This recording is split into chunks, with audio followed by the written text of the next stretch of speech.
नमस्कार, मैं विशाल पांडे। आज मैं हाजिर हूँ अपनी लिखी हुई एक कहानी जिसका नाम है प्रायश्चित। ये कहानी हमने 17 अप्रैल 2020 को लिखा था। क्योंकि आप सभी जानते हैं कि कहानियाँ हमारे दिमाग पे बहुत तेज़ी से असर करती हैं, व्यवहार परिवर्तन करती हैं और हम जो देखते हैं उसी को कहानियों के माध्यम से लिखते हैं। तो ऐसी कहानियाँ दिल को भी छू जाती हैं। तो आइए हम सुनाते हैं आपको अपने द्वारा लिखी गई कहानी जिसका शीर्षक है प्रायश्चित। तो क्या आप तैयार हैं हमारे साथ कहानी सुनने के लिए? ठीक है, तो चलिए। मझले परिवार में जन्मे रघुनाथ जी का अच्छा भला परिवार था। उनके जीवन में जब से नंदिनी आई थी तब से उनका जीवन नित्य नए ऊंचाइयों को छू रहा था। नंदिनी और रघुनाथ जी दोनों ही सरकारी नौकरी करते थे। धन के साथ साथ परिवार में 2 लड़कों का भी आगमन हो गया। बड़े लड़के के बाद बिटिया आने वाली थी, लेकिन नंदिनी ने बड़े ही चालाकी से उसके आने का झंझट ही ख़त्म कर दिया और दूसरे नंबर पर लड़के को ही जन्म दिया। घर भी 2 बिस्से की जगह 4 बिस्से में अपना वजूद बना लिए थे और दरवाज़ों पर एक कार हमेशा सेवा के लिए मैं पेट्रोल और के साथ खड़ी रहती थी। समय के साथ साथ रघुनाथ जी और नंदिनी दोनों लोगों का स्टैंडर्ड बनने लगता है और नौकरी में भी नंदिनी का प्रमोशन हो जाता है। अब नंदिनी को अपने वो सारे रिश्तेदार बबूल के कांटे की तरह चुभते थे जो गरीब थे। रघुनाथ जी जो आते थे जाते थे परिवार में, उन गरीब रिश्तेदारों के ही मुंह पर रघुनाथ जी को गवारा गुजरा कह के नंदिनी उन्हें चिढ़ाती भी थी। जिस पर उनके कॉन्वेंट स्कूल में पढ़ने वाले बच्चे भी पापा को डांटने लगते थे कि पापा ये कैसे लोगों से तुम रिश्तेदारी जोड़े हो। रघुनाथ जी भी रोज़ रोज़ चाहकर झगड़ों से ऊब गए थे और न चाहकर भी वो अब धीरे धीरे समाज से खुद को काटने लगे थे, समाज से दूर होने लगे थे। रघुनाथ जी हमेशा कहते थे, लोगों से दूर होने का खामियाजा तुम्हें उठाना ही पड़ेगा नंदिनी। अरे राजा भी जब मरता है तो उसे भी उठाने के लिए 4 कंधों की आवश्यकता पड़ती है।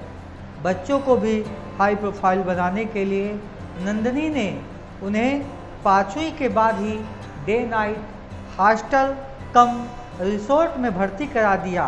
कुछ दिन बाद बच्चे अपने को अनाथ समझकर बिलख रहे थे, लेकिन वहाँ पे उनके दोस्तों ने उनका साथ थाम लिया।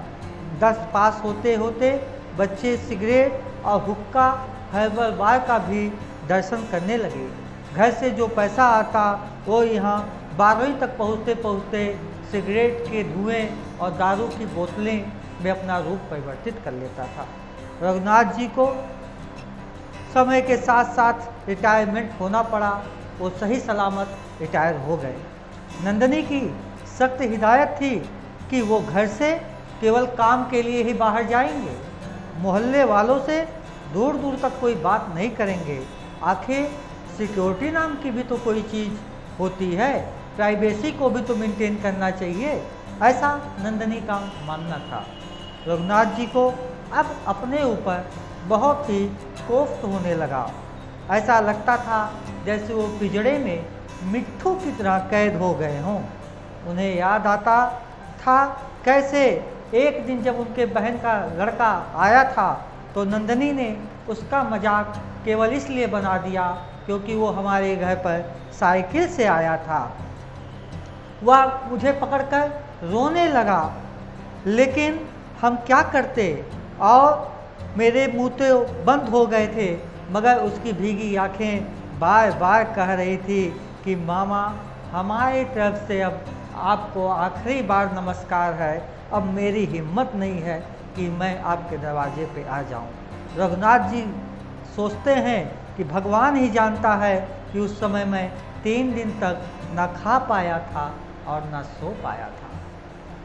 धीरे धीरे ढलते ढलते सूरज की तरह रघुनाथ जी और नंदिनी का भी दिन अब ढलने लगा था, ढलान की कगार पर था। नंदिनी भी अब रिटायर हो गई थी। लड़के भी लिव इन रिलेशनशिप में खुद को व्यस्त कर लिए थे। उनकी सोच में उनकी मैम यानी उनकी माँ केवल एक मशीन थी जिसने उन्हें प्रोसीड किया था। रघुनाथ का दुख अब भी नंदिनी नहीं समझ पाई थी। बड़ी एलसीडी को देखने में ही वो पूरे दिन मगन थी। वह टीवी के कई धारावाहिकों को देखकर ही उन्हें ये दुनिया बहुत अच्छी लगती थी। एक दिन अचानक रघुनाथ जी सोचते सोचते गिर जाते हैं। उनको चक्कर आ गया था और वो कुर्सी पर से ज़मीन पे गिर पड़े। उनका सर फूट गया था, काफ़ी खून भी बह गया था। नंदिनी अब बदहवास होकर घर में ही चिल्लाने लगी। पास पड़ोसियों ने आवाज़ तो सुना तो वह नंदिनी के घर के पास भी पहुंच गए, लेकिन किसी की हिम्मत नहीं थी कि वो नंदिनी से पूछ लें क्या हुआ। नंदिनी रघुनाथ जी को उठाना तो चाह रही थी, मगर अधिक वजन होने के नाते वह उठा नहीं पा रही थी। इधर पड़ोसी भी व्याकुल हो गए कि आखिर क्या बात है, दरवाज़ा क्यों नहीं खुल रहा है, और वो चाचा चाचा कहकर दरवाजे को पीटने लगे।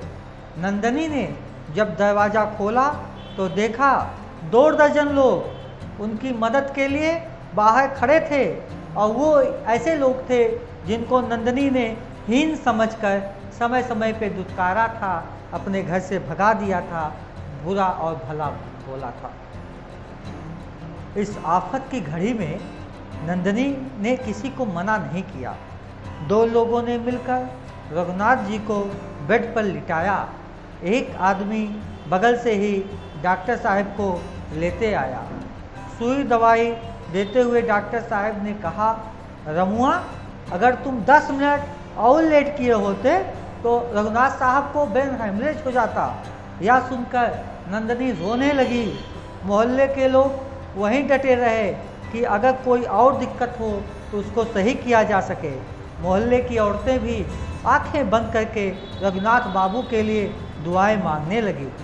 आज नंदिनी को इनके ऊपर घिन नहीं आ रही थी, बल्कि उसे अपने बनावटी वजूद पे कोफ्त हो रहा था कि उसने अपने चारों तरफ कैसा माया जाल बीना था। ऐसे अच्छे अच्छे लोगों से आखिर वो अभी तक इतने दूर क्यों थी। खैर, आधे ही घंटे बाद रघुनाथ जी को होश आ गया। अपने पास इतने सारे लोगों को, वो भी मोहल्ले वालों को देखकर वो अचंभित हो गए।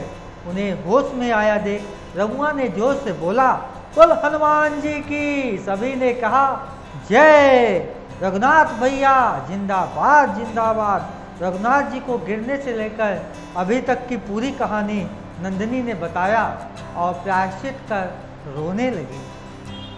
रघुनाथ जी ने कहा, नंदिनी, तुम्हारे आंखों से बह रही इस गंगा ने सबको पवित्र कर दिया। हम सब पवित्र हैं, हम सब एक ही हैं। इस धरती पर जन्म लिए हैं और यहीं पे ख़त्म भी हो जाना है। सोचो, अगर हमारे ये भाई आज नहीं होते तो हमारा और तुम्हारा क्या होता। अब मोहल्ले के सभी लोग रघुनाथ जी की हालत ठीक जानकर अपने अपने घर जाने के लिए चलते हैं। तभी नंदिनी चीख के कहती है, ठहरिए, बिना चाय पिए कोई नहीं जाएगा। इधर 3 दिन बीतते बीतते रघुनाथ जी के भांजे ने भी इस खबर को सुना था।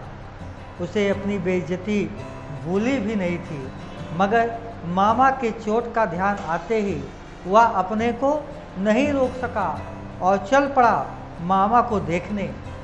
वह मामा के आलीशान गेट पे पहुंचकर घंटी बजाया। मामी को गेट पे देख के वह डर गया। उसने मामी से कहा, मामी, एक बार मामा से हम मिल लें, फिर चले जाएंगे। यह सुन के नंदिनी उसका पैर पकड़कर रोने लगी और कही, तेरे मामा ने तो मुझे माफ़ कर दिया, क्या तू नहीं माफ़ करेगा। इतना सुनते ही भांजा फपक फपक कर रोने लगा। आशा है आपको ये पारिवारिक कहानी अच्छी लगी होगी और आप सभी लोग इसे पसंद करेंगे। जय हिंद, जय भारत, आपका विशाल।